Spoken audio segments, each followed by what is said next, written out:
IVF procedure या natural pregnancy में एक फेथ का कितना बड़ा रोल होता है? फेथ का बहुत बड़ा रोल होता है, ठीक है। ये मेरी बहुत प्रैक्टिस रही है हमेशा से पेशेंट्स को, क्योंकि पेशेंट्स पूछते हैं सक्सेस रेट क्या है, तो हमें बताना होता है कि आईवीएफ की सक्सेस 100% नहीं है, ठीक है। विज्ञान अभी तक हमें यहीं तक लेके आया है कि हमें एग्स बनाने आ गए, हमें बच्चे बाहर बनाने आ गए, लेकिन एक बार जब बच्चा बच्चेदानी में डाल दिया तो वो लगेगा या नहीं लगेगा, ये अभी भी भगवान जी ने अपने ऊपर रखा हुआ है, राइट। अभी भी रिजल्ट्स पूरे तरह से डॉक्टर्स के हाथ में नहीं है, तो ऐसे में फेथ बड़ा काम आता है कि भगवान जी के ऊपर छोड़ दो। आपने अपना कर्म कर लिया, आप एक डॉक्टर के पास आ गए, डॉक्टर भी अपना कर्म कर रहा है, राइट। गीता कहते हैं ना, कर्म करना है, फल को ऊपर वाले पे छोड़ दो, राइट। उसने आपकी किस्मत में लिखा है तो जरूर होगा। इस तरह से करके आप अपनी चिंताओं को खत्म कर सकते हो। पेशेंट्स जो होते हैं वो अपनी एंजाइटी खत्म कर सकते हैं। देखिए अदरवाइज पूरे टाइम चिंता करना, क्या होगा क्या होगा, कैसे होगा कैसे, उसी से रिजल्ट नेगेटिव आ जाएंगे। तो एक बार जब कर लिया फिर छोड़ दो, भगवान जी तूने क्या सोच रखा है, तू मेरे लिए जो करेगा ठीक करेगा।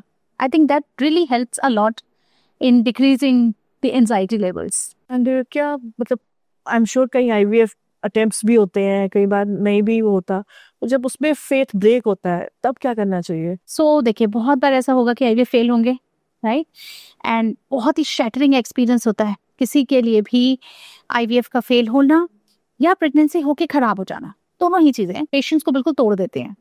सिर्फ फाइनेंशियली नहीं, फाइनेंशियली तो है ही, फाइनेंशियल स्ट्रेस के अलावा उसका जो इमोशनल स्ट्रेस है, जो साइकोलॉजिकल स्ट्रेस है, वो बहुत बड़ा है। मेरे जो पेशेंट्स हैं, है ना, बहुत बार होगा कि आईवीएफ फेल हुआ, तो मैं उनको ये समझाती हूँ कि देखो, और बहुत सारे पेशेंट ये कहते हैं कि मेरी तो किस्मत में कुछ है ही नहीं, मुझे तो भगवान जी ने कुछ दिया ही नहीं, मेरी तो किस्मत ही खराब है।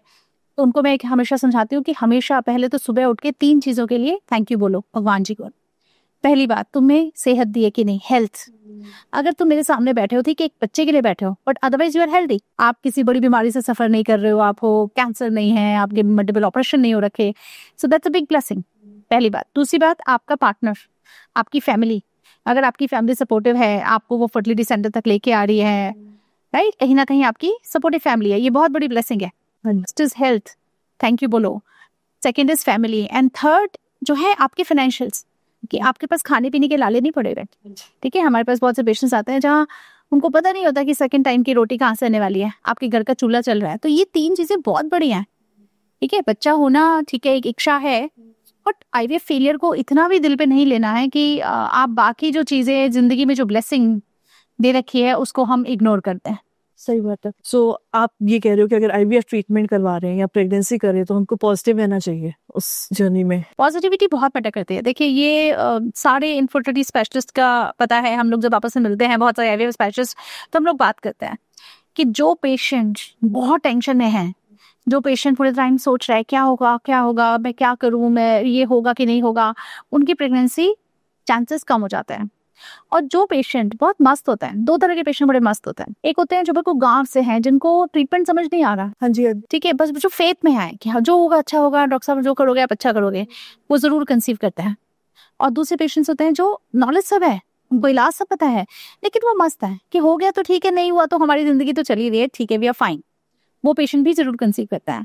तो मतलब कहीं ना कहीं स्ट्रेस का बहुत बड़ा रोल है, और इनफर्टिलिटी ट्रीटमेंट के दौरान जितना स्ट्रेस कम रहेगा उतनी आप अपनी सक्सेस के चांस को बढ़ाते। एंड पॉजिटिविटी के साथ मतलब पॉजिटिव आई गेस कपल्स का रहना तो जरूरी है, इसमें फैमिली का कितना रोल होता है? हिंदुस्तान में रह रहे हैं आप, इंडिया में रह रहे हैं, तो फैमिली से बड़ा तो कुछ है ही नहीं। सीरियस अधिकतर तो केसेस में कपल्स को माँ बाप ही लेके आ रहे होते हैं, और कभी कभी तो दोनों तरफ के माँ बाप आ रहे होते हैं, सास ससुर माँ बाप सब आ रहे होते हैं, राइट। तो फैमिली का बहुत ज्यादा रोल है, और फैमिली का रोल मैं ये कहूंगी कि उनको शायद कपल को अकेला छोड़ देना चाहिए।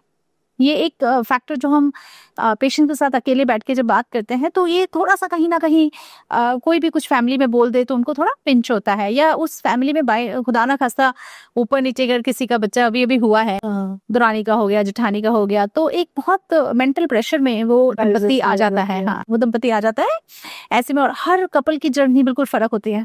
जैसे रिसेंटली मेरी एक पेशेंट है जो चल रही है, उनका एएमएच बहुत कम है, उनको बहुत जल्दी, एएमएच इज एंटीबुलेरिन हार्मोन, जिसमें नंबर ऑफ एग्स पता चलते हैं बहुत कम है, 0.3 0.4 ऐसे, जिसमें ये पता चल रहा है कि उनको जल्दी कर लेना चाहिए। 4 साल हो गए हैं शादी को, इसलिए नहीं कर रहे हैं क्योंकि जेठानी का बच्चा, अपने आप 2 बच्चे नेचुरल हो गए, तो अब अगर मैं आईवीएफ कराऊंगी तो घर वाले क्या कहेंगे कि इसमें ही कमी है। तो मतलब ये जो घर का प्रेशर होता है ओवरऑल, उस लेडी को पता होते हुए भी कि आईवीएफ होना चाहिए, अंडे कम हैं, समय कम है, जल्दी कर लेना चाहिए, वो नहीं कर पा रही है बिकॉज फैमिली का इतना प्रेशर है।